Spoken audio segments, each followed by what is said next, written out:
Salut, j'espère que tu vas bien aujourd'hui. Et là, je m'en viens de parler de c'est qui tes modèles dans la vie. T'as-tu des gens que tu te dis, moi là, j'aimerais plus tard, quand je serai grande, comme si j'allais grandir, euh, quand je serai grande, je veux être comme cette personne-là. Ça, c'est quelque chose qui, on le voit dans plusieurs livres de développement personnel. As-tu des modèles? Et c'est sûr que dans les différents domaines de réussite, les modèles sont différents. Donc moi, j'ai des modèles au niveau des affaires. J'ai des modèles au niveau de la famille. J'ai des modèles au niveau du sport. Donc, c'est de voir pourquoi avoir ces modèles-là. Ah, c'est la première des choses. Ça vient créer quelque chose dans mon esprit qui dit que si cette personne-là a réussi à le faire, moi, je peux le faire. Donc, ça vient ouvrir une porte dans notre cerveau qui nous aide à atteindre plus grand, à voir plus grand.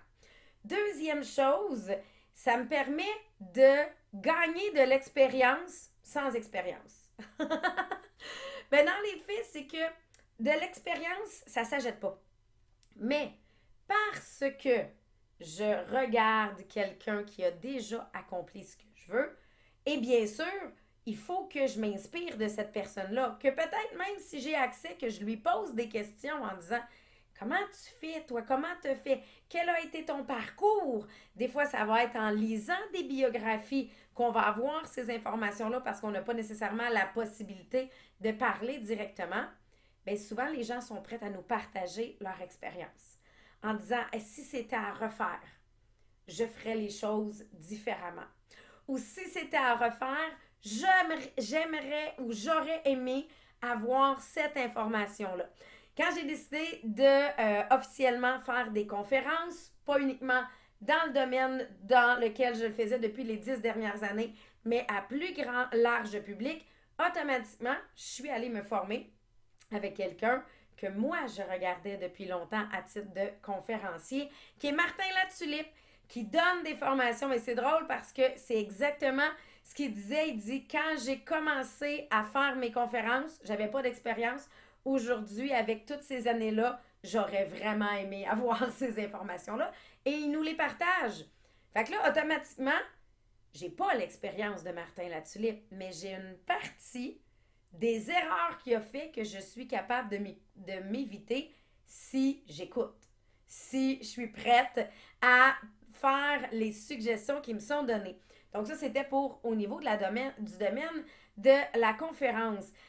Dans plusieurs peuples, dans plusieurs régions du monde, cette expérience-là, c'est nos personnes plus âgées. Ils vont les appeler nos maîtres, nos sages. Pourquoi ils les appellent nos sages? Parce que autres, ils ont fait les erreurs, là. Parce que autres, ils l'ont, l'expérience. Donc, s'ils ont une question, une référence à poser, ça va être directement à eux qu'ils vont venir le poser. Oui, je peux poser la question, tu sais, à l'intelligence artificielle. Je peux poser la question à Google.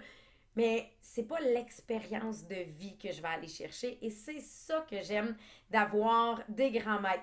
Dans un des livres que j'ai adoré travailler, que j'ai lu à plusieurs reprises, on venait parler dans le Think and Grow Rich, on venait parler d'avoir son tableau de nos maîtres spirituels ou de parce que ça se peut qu'un de tes maîtres il est plus en vie là aujourd'hui là. Toi tu te dis moi c'est la personne que je veux suivre mais tu peux pas y poser des questions là. Jules César c'est bien dur là, tu sais. Ou que tu sais que c'est pas accessible. Oprah Winfrey de dire OK, je sais que Oprah pour moi c'est quelqu'un que j'aimerais mais c'est de venir sortir un tableau de ces personnes là de venir sortir, c'est quoi les caractéristiques, c'est quoi les traits de caractère, c'est quoi tes ressemblances avec ces personnes-là qui vont faire que toi, tu peux accomplir quelque chose d'aussi grand. Quand on parle de clés du succès pour réussir, de s'inspirer des gens en réussite, c'est assurément un bel outil. Et dans les moments peut-être de découragement, dans des moments de fatigue, c'est encore plus fort de venir regarder ces personnes-là. Parce que là, si tu t'en vas, scroller ton Facebook, tu n'auras pas plus d'informations. Mais si tu t'en vas poser des questions à des gens qui eux aussi ont des difficultés, eux aussi sont à bout de souffle, ils vont pas t'inspirer, là. Ils vont t'amener dans leur même énergie. Tandis que ton tableau de grand maître, là, eux, ils peuvent pas te décourager, là, parce qu'ils vont juste te montrer qu'est-ce qu'ils ont réussi et tu peux pas non plus leur parler. Fait qu'ils vont pas pouvoir te mettre de négatif. Fait que des fois, c'est d'avoir une lecture inspirante de ton grand maître. Ça pourrait être, pour vrai, si tu es capable d'y parler, de poser des questions à cette personne-là dans tes moments de découragement. Mais on le sait, c'est pas toujours le cas.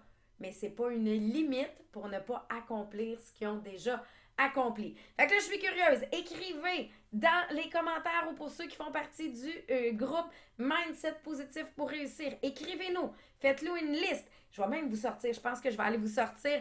J'ai un tableau, moi, de ces personnes-là que j'avais fait, entre autres, pour vous montrer que s'inspirer de grands nous amène, nous aussi, à être grands.